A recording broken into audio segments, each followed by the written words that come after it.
रेखा अपने पति रमेश, बहू और बेटी के साथ शंकरपुर गांव में रहती थी। उसके बेटे सूरज की अभी नई नई शादी हुई थी और वो दोनों आए दिन कहीं न कहीं घूमने का प्लान ही बनाते रहते थे। बहू सुन, आज मैं सोच रही हूँ कि सब पिकनिक पर चलते हैं। पिकनिक में? अरे मम्मी जी, हम लोग बच्चे थोड़ी हैं जो पिकनिक पर जाएंगे। अरे तो फिर तू ही बताना, जिससे सारा परिवार कहीं घूम कर आए। देखना मौसम भी कितना अच्छा है, बड़ा मजा आएगा। मम्मी जी, मैं तो इनके साथ मॉल जा रही हूँ, आप और पापा जी कहीं घूम आइए ना। रेखा अपने पति से पूछने जाती है। सुनिए जी, आज मौसम कितना अच्छा है, चलिए ना कहीं घूम आते हैं। अरे मुझे बहुत काम है, हिसाब किताब भी देखना है। जाओ तुम सूरज और बहू के साथ घुमाओ। अरे वो लोग तो पहले से ही घूमने जाने का प्लान बनाकर बैठे हैं। तो मैं क्या करूं, तुम खुद ही घुमाओ ना। इस घर में तो मेरी किसी को पड़ी नहीं है, ना बहू बेटे मेरी बात सुनते हैं और ना पति। मेरी तो किस्मत ही खराब है। ओफो रेखा, मुझे काम करने दो, जाओ अब तुम यहाँ से। हाँ हाँ जा रही हूँ। रेखा गुस्से में हॉल में बैठी होती है, तभी उसकी सहेली उषा का फोन आता है। अरे रेखा, कैसी है? अरे क्या बताऊं, मेरा तो बड़ा ही बुरा हाल है।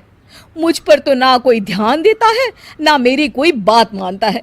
मेरी जिंदगी तो बेकार हो गई है उषा। अरे बस इतनी सी बात, मेरे घर में भी पहले ऐसे ही होता था, पर फिर एक दिन मैंने अपनी याददाश्त गुम होने का नाटक किया और फिर सभी घर वाले अपना काम छोड़कर मुझ पर ऐसे ध्यान देने लगे मानो मुझसे जरूरी उनके लिए कुछ है ही नहीं। मेरी मान, तू भी कुछ ऐसा ही कर ले। क्या ये तरकीब सच में काम करेगी? हाँ हाँ, तू कर तो सही ये नाटक।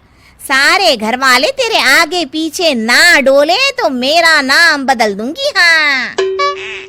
रेखा उषा की बात मान लेती है और अगले दिन से अपनी याददाश्त गुम होने का नाटक करने लगती है। सुबह हो रही थी और रेखा अभी भी बेड पर लेटी होती है। रेखा, अब तक सो रही हो तुम, उठो ना। कौन है? कौन है आप? मैं आपको जानती नहीं हूँ। अरे मैं तुम्हारा पति हूँ। क्या हो गया है तुमको रेखा, सुबह सुबह मजाक कर रही हो? आप मुझसे थोड़ा दूर रहिए जी।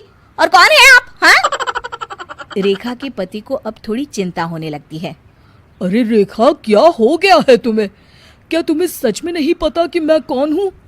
नहीं नहीं, मुझे कुछ भी याद नहीं आ रहा। हे भगवान, ये क्या हो गया मेरी रेखा को? रमेश अपने बेटे और बहू को बुलाने चला जाता है। अरे वाह, मेरी रेखा, ऐसा तो इन्होंने आज तक नहीं कहा। ये नाटक तो सच में काम कर रहा है। माँ, क्या हुआ तुमको? माँ? किसकी माँ? कौन सी माँ? मैं किसी की माँ नहीं हूँ। अरे माँ, मैं तुम्हारा बेटा हूँ, मुझे पहचानो। मेरा बेटा? मेरा पति? कौन है? अरे मैं हूँ तुम्हारा पति। नहीं नहीं, मुझे कुछ याद नहीं आ रहा। माँ ने मुझे पहचानने से इनकार कर दिया। सूरज ये सुनकर रोने लगता है। रेखा मन ही मन सोचती है, कितना प्यार करते हैं ये सब मुझे, ऐसा ही प्यार मिलता रहे मुझे इनका। बड़ा मजा आ रहा है सच में। सभी घर वाले रेखा के पास ही रहते हैं और उसकी सेवा कर रहे होते हैं। सूरज, तूने डॉक्टर से अपॉइंटमेंट लिया क्या? हाँ पापा, कल का अपॉइंटमेंट मिला है। तभी वहाँ कंचन आ जाती है। सुनिए जी, मम्मी का दिल बहुत घबरा रहा है, उन्हें कहीं घूमने ले जाते हैं ना? हाँ, पर हमें उनका बहुत ख्याल रखना होगा। सभी घर वाले रेखा को पार्क में घुमाने ले जाते हैं। वाह, कितना अच्छा मौसम हो रहा है, आज तो मजा ही आ गया। सभी रेखा की तरफ आश्चर्य से देखने लगते हैं। मेरा मतलब है, मुझे यहाँ बहुत अच्छा लग रहा है। अगले दिन रेखा को उषा का फोन आता है। अरे रेखा, कैसा चल रहा है तेरी याददाश्त गुम होने का नाटक? अरे बहुत ही अच्छा, सब मेरा इतना ख्याल रख रहे हैं कि क्या बताऊं। मैं तो कुछ दिन और इस नाटक को जारी रखूंगी। हाँ। सही है, लगी रहो लगी रहो। हाँ हाँ, सब तेरा ही बनाया प्लान है उषा। चल बाद में फोन करती हूँ। कंचन ये सब बातें सुन लेती है और अपने पति और ससुर जी को बताती है। ओह, तो माँ ये सब नाटक कर रही है ताकि हम उन पर ध्यान दे सके। मेरे पास एक आइडिया है जिससे रेखा को बहुत अच्छा सबक मिल जाएगा। शाम को रेखा बाहर हॉल में बैठी होती है और रमेश उसका सारा सामान पैक करके बाहर लाकर रख देता है। ओहो, तो हम कहीं बाहर घूमने जा रहे हैं। क्या बात है, क्या बात है। पापा, सामान पैक हो गया? चलो जल्दी चलते हैं फिर। लेकिन हम जा कहाँ रहे हैं? तुम्हें वृद्धाश्रम छोड़ने जा रहे हैं रेखा। हैं? वृद्धाश्रम? हाँ, वृद्धाश्रम। आपको कुछ याद तो है नहीं, तो हम भी फिर आपसे रिश्ता क्यों रखे? और रखे भी तो कौन सा रिश्ता रखे? हैं? नहीं नहीं, मुझे कहीं नहीं जाना।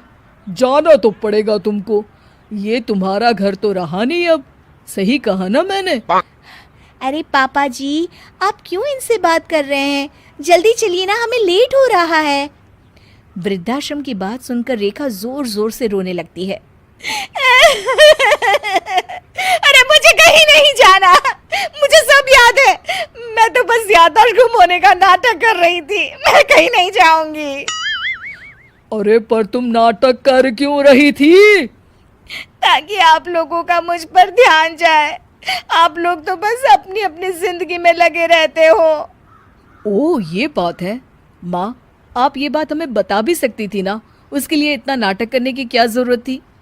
ये सब उस उषा के कारण हुआ है। उसी का बेकार सा प्लान था। मैं उसकी बातों में आ गई। मैं कहीं नहीं जाऊंगी।